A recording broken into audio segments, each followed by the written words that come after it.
and now, I give you my word. If you entrust me with the presidency, I will draw on the best of us, not the worst. I will be an ally of the light, not the darkness.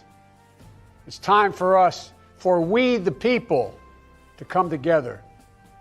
And make no mistake, united we can and will overcome this season of darkness in America.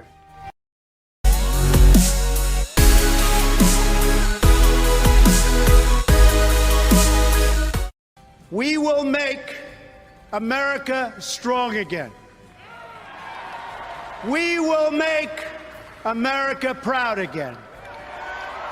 We will make America safe again. And we will make America great again. God bless you and good night.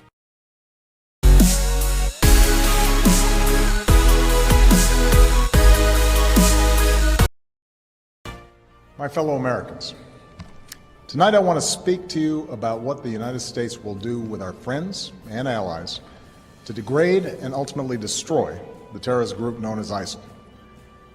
As Commander-in-Chief, my highest priority is the security of the American people.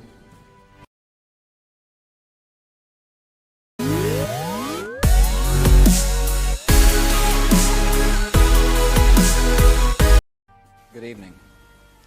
Today, our fellow citizens, our way of life, our very freedom came under attack in a series of deliberate and deadly terrorist acts. The victims were in airplanes or in their offices, secretaries, businessmen and women, military and federal workers, moms and dads, friends and neighbors.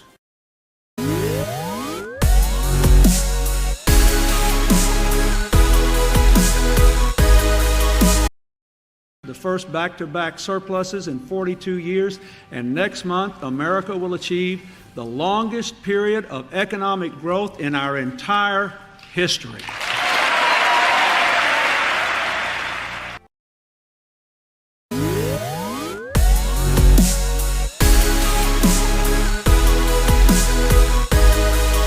Today, tomorrow, and into the next century, our nation is the enduring dream of every immigrant who ever set foot on these shores and the millions still struggling to be free.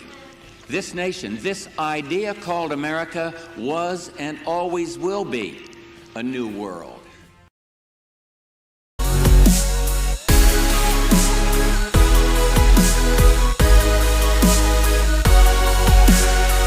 General Secretary Gorbachev, if you seek peace, if you seek prosperity for the Soviet Union and Eastern Europe, if you seek liberalization, come here to this gate.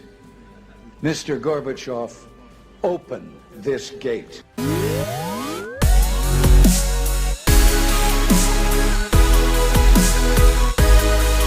Human identity is no longer defined by what one does, but by what one owns. This is not a message of happiness or reassurance, but it is the truth, and it is a warning.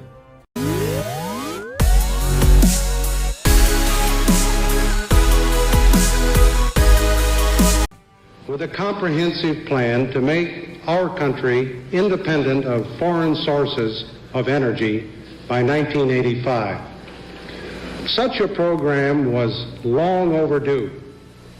We have become increasingly at the mercy of others for the fuel on which our entire economy runs.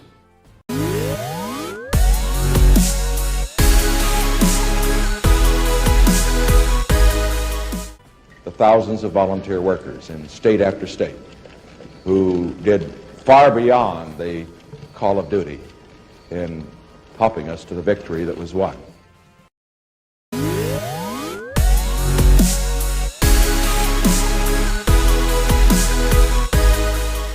Every country that I know in that area that is familiar with what's happening thinks it's absolutely essential that Uncle Sam keep her word and stay there until we can find an honorable peace.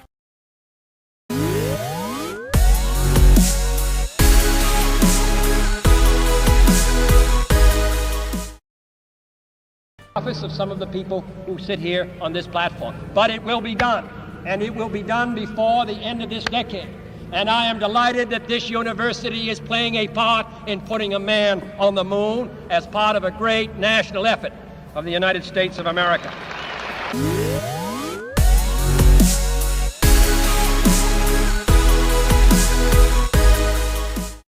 We yet realize that America's leadership and prestige depend not merely upon our unmatched material progress, riches, and military strength, but on how we use our power in the interest of world peace and human betterment.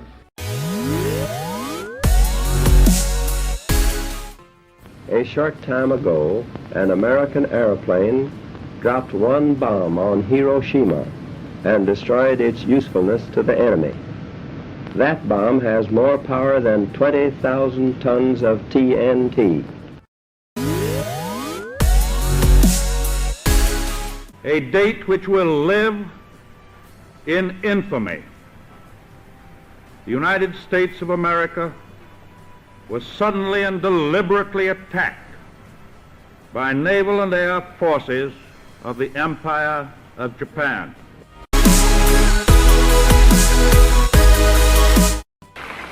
We must be armed so that no foreign nation will even entertain the dangerous thought of starting over these 3,000 miles of ocean towards us.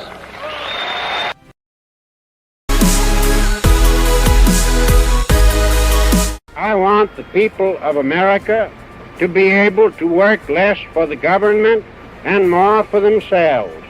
I want them to have the rewards of their own industry. My countrymen, there isn't anything the matter with the world civilization except that humanity is viewing it through a vision impaired in a cataclysmal war.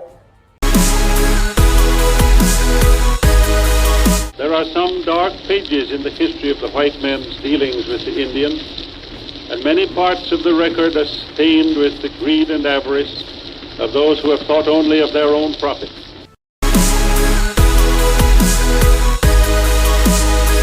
My fellow citizens, recent events have imposed upon the patriotic people of this country a responsibility and a duty greater than that of any since the Civil War.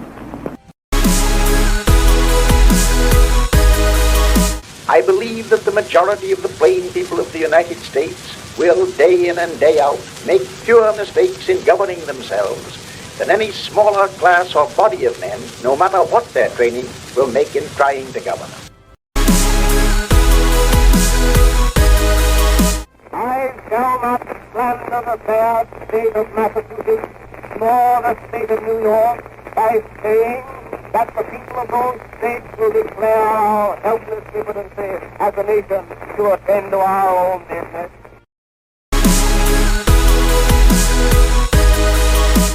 As President of the United States, I was present at the first Pan-American Congress in Washington, D.C.